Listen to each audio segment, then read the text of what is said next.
গাড়ি পাগল ছেলের জন্য আমার বাড়ির থেকে বেরোলেই একটা না একটা গাড়ি নিয়েই বাড়ি ঢুকতে হয়, না হলে আর রক্ষা নেই। নমস্কার বন্ধুরা, কেমন আছো তোমরা সবাই? জিতুস মম কিচেনে তোমাদের আবারও স্বাগতম। তো প্রথমেই যে গাড়িটা দেখলে ছেলের জন্য নতুন কিনে এনেছিলাম। তো বাড়ি থেকে বেরোলেই তার জন্য গাড়ি নিয়েই বাড়ি ঢুকতে হবে, না হলে কিন্তু আমার আর কোনো রক্ষা থাকে না, এরকম একটা অবস্থা। তো যাই হোক, যাদের বাচ্চা কাচ্চা আছে ঘরে তারা সবাই মনে হয় জানো, অনেকে আছে গাড়ি পাগল, অনেকে আছে বল পাগল, মানে তাদের একজনের না একজনের মানে একটা না একটা নেশা থাকবেই। তো আজকে কিন্তু রান্না করছিলাম টাকি মাছ দিয়ে লাউয়ের একটা রেসিপি করব। তো পুরো শীতকালীন সব রকম সবজি এবং শীতকালে যেসব জিনিসগুলো দিয়ে আসলে সব রকম রান্নায় বেশিরভাগ ইউজ করা হয়, তো সেইভাবে আজকে কিন্তু এই রান্নাটা করব। তো চলো তোমাদের সঙ্গে শেয়ার করি কিভাবে আমি শীতকালীন এই সুন্দর রেসিপিটা তৈরি করি। তো এটা কিন্তু অনেকের কাছেই অনেক প্রিয়, মানে শীতকালের একটা বেস্ট খাবার বললেও চলে। কিন্তু এইভাবে তোমরা একবার রান্না করে খেয়ে দেখবা টাকি মাছ দিয়ে, লাউয়ের নতুন আলু দিয়ে, লাউ দিয়ে। তো চলো আজকে তোমাদের সঙ্গে এটা আমি কিভাবে রান্না করি পুরোপুরি প্রসেসটা তোমাদেরকে দেখাবো।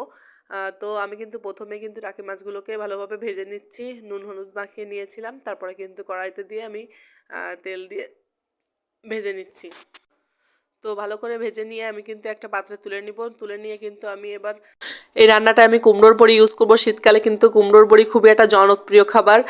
মানে যে ধরনের পাতলা ঝোল আমরা করে থাকি, পাতলা ঝোলে বেশিরভাগ বা মনে করো যে বেশিরভাগ ঝোলেই তুমি পাতলা ঝোল ব্যতীত সামান্য মশলা দেওয়া ঝোলেও কিন্তু অনেকে কুমড়োর বড়িটা অনেক পছন্দ করো। তো আমি কিন্তু এটাকে সামান্য লবণ দিয়ে ভেজে নিলাম। তো আমি কিন্তু এখানে হলুদ দিইনি, হলুদ দিলে খুব দ্রুতই পুড়ে যায়, এই জন্য আমি কিন্তু হলুদ ইউজ করিনি।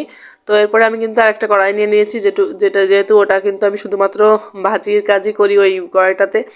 তো এবার বড় একটা কড়াই নিয়ে নিলাম, যেহেতু আমি লাউ রান্না করব। লাউ কিন্তু একটু বেশি পরিমাণেই লাগে আসলে রান্না করতে গেলে, একেবারে অল্প রান্না করলেও হয় না। তো আর এই দেখো লাউটা কিন্তু আমি একটু বড় সাইজ করেই কেটে নিয়েছি।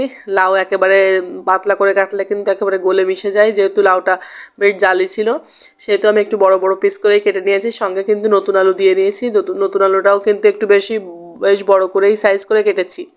তো সঙ্গে আমি কিন্তু কিছু চেরা কাঁচা লঙ্কা দিয়েছি। কাঁচা লঙ্কার বরাবরই আমি জানো যে আমি ঝালটা একটু কম দিই, তো তোমরা একটু বেশি পরিমাণে দিতে পারো ভালো খেলে। তো প্রথমে কিন্তু আমি ওখানে জিরা, তেজপাতা এবং শুকনো লঙ্কা ফোড়ন দিয়ে নিয়েছিলাম তেলে। তারপরে কিন্তু আমি বড় করে কেটে রাখা আলু এবং লাউগুলো দিয়ে দিলাম। দিয়ে পরিমাণ মতো লবণ এবং হলুদ দিয়ে ভালো মতো কিছুক্ষণ একটু কষে নিয়েছি। তারপরে কিন্তু পরিমাণ মতো জল দিয়ে দিব, তবে জলের পরিমাণটা অবশ্যই কিন্তু এখানে একটু কম দিবে, অতিরিক্ত জল দিবে না, যেহেতু তোমার লাউ থেকে কিন্তু এক্সট্রা একটু জল বের হয়। তো এই জন্য কিন্তু আমি অতিরিক্ত দেখো জল দিই নাই, মোটামুটি যেটুকু প্রয়োজন সেটুকু দিচ্ছি। আবার সেদ্ধ হবে সেরকম, সেই হিসাবে যেহেতু এটা ঝোল হবে, কিছুটা ঝোল তো থাকবে। তারপর ঢেকে আমরা কিছুক্ষণ জাল করে নিব। যখন আলু এবং তোমার লাউটা একটু গলে যাবে ভালো করে, তখন কিন্তু আমি মাছ এবং কুমড়োর বড়িটা দিয়ে দিব। কুমড়োর বড়িটা একেবারে পরেও দিবে না, আবার মেলা আগেও না, এই পর্যায়ে দিয়ে দিবা। অনেক সময় কুমড়োর বড়ি মানে উপর ডিপেন্ড করে, কিছু কুমড়ো বড়ি আছে খুব তাড়াতাড়ি গলে যায়, আবার কিছু কুমড়ো বড়ি আছে যেগুলা গলতে একটু বেশি সময় নেয়। তো সেটা বুঝে তোমরা অ্যাড করবা। তো তারপরে কিন্তু আমি অ্যাড করে আবারও ঢাকনা দিয়ে ঢেকে দিয়েছি। ঢেকে দিয়ে কিন্তু আরও কিছুক্ষণ ওয়েট করেছি।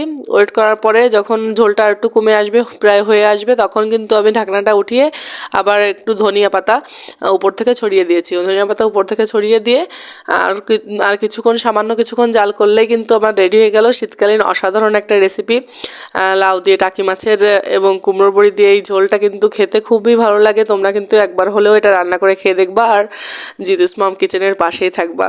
টাটা।